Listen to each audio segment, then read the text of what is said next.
What's up? What's up? Straight Sixers news.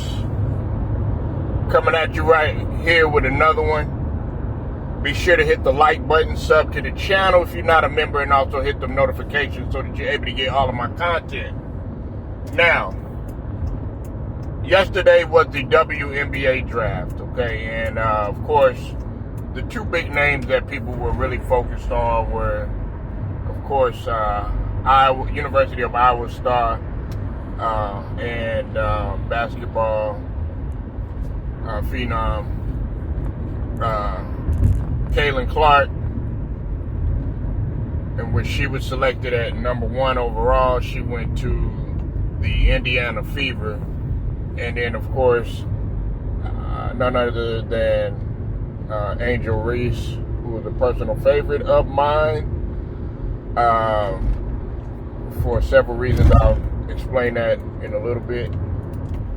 She got selected number 7 overall by the Chicago Sky. And of course, Camila Cardozo, from South Carolina. She got selected 3rd overall. It was 2nd or 3rd to the Chicago Sky as well. And I'll save this other conversation for another video. But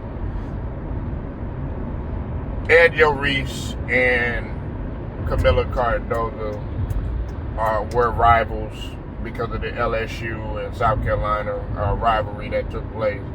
So they're on the same team, but we're not going to talk about that right now. What I want to talk about really and key in on is the fact that the WNBA is really underplaying these players to play. Now, for instance, Caitlin Clark got offered, I think it was $5 million to play in Ice Cube's Big 3 league, right? And the WNBA has drafted her, and her salary is going to be a 4-year, $338,000, not million.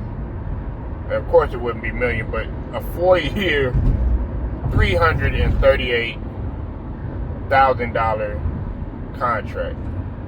That's over 4 years. That's highway robbery. That is highway robbery. Listen, I understand that the WNBA over the course, I would say, of at least about 8 years, about 8 to 9 years, hasn't really had the push necessary to get that publicity that they once had, okay?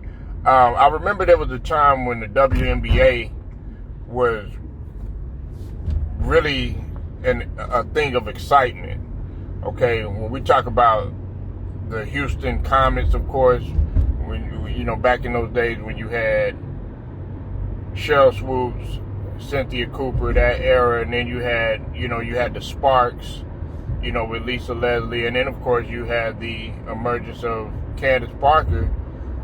Then of course you had Maya Moore that came in there. You had you even had Dawn Staley, in their era, Tina Thompson. You had that era, and I might have Rebecca Lobo, and the list goes on. You were actually excited, watch it, even with Brittany Griner, when she came in there. And over the last couple of years, it really hasn't had that push. But now, with the influx of new talent that's getting ready to come from college that have marketability, okay? When we talk about Caitlin Clark, even though she didn't get the job done over there at Iowa, people still want to watch her. And then you can't say enough about how marketable Angel Reese is, because of her mentality. They need to get paid more, because if I'm talking to my agent and I'm Caitlin Clark or I'm Angel Reese, I'm telling them, no, I demand more. Or leave that money on the table and walk. And go to Ice Cube. Ice Cube is giving you a better opportunity. Now, is it the same as the WNBA? No, it's not. But you get in the bag, and then on top of that, it's a risk reward type of deal when you're talking about the WNBA, because we don't know if people are actually going to consume it. Now, I imagine that people are going to, want to see. They're going to anticipate seeing a good matchup. Of course, you have, the little interesting storyline. How can it work out between Angel Reese and Camila Cardozo, being that they were once rivals? That's a good storyline.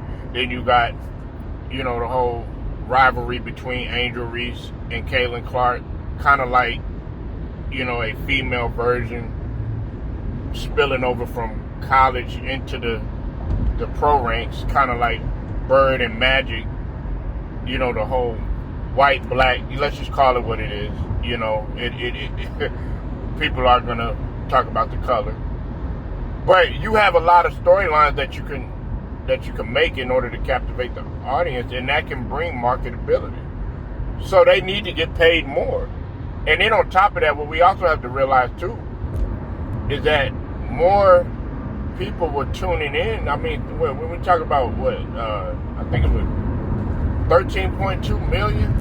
It's either 12.3 million, 13.2 million, but it was a record-setting viewership when we talk about how many people were actually watching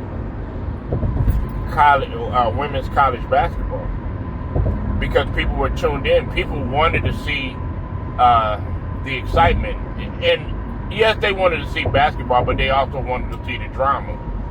And 9 times out of 10, people want to see the drama. They want to see the soap opera. They want to see what's going on behind the scenes, know what's happening outside of basketball. That's just the world that we live in, especially when we consider all of the social media. But I want to hear you guys' opinion. This is my opinion. I feel like Caitlin Clark, she should get paid more. Angel Reese should get paid more. Definitely Camila Cardozo. All of them should get paid more. All of them should get paid more. They just had a draft. A lot of people tuned in for the draft. And they were anticipating the picks to be a little bit different. So it already going into the draft, you have people watching it before the season even starts, because they want to know what's going to happen. Listen, man, and I'm gonna make my final point.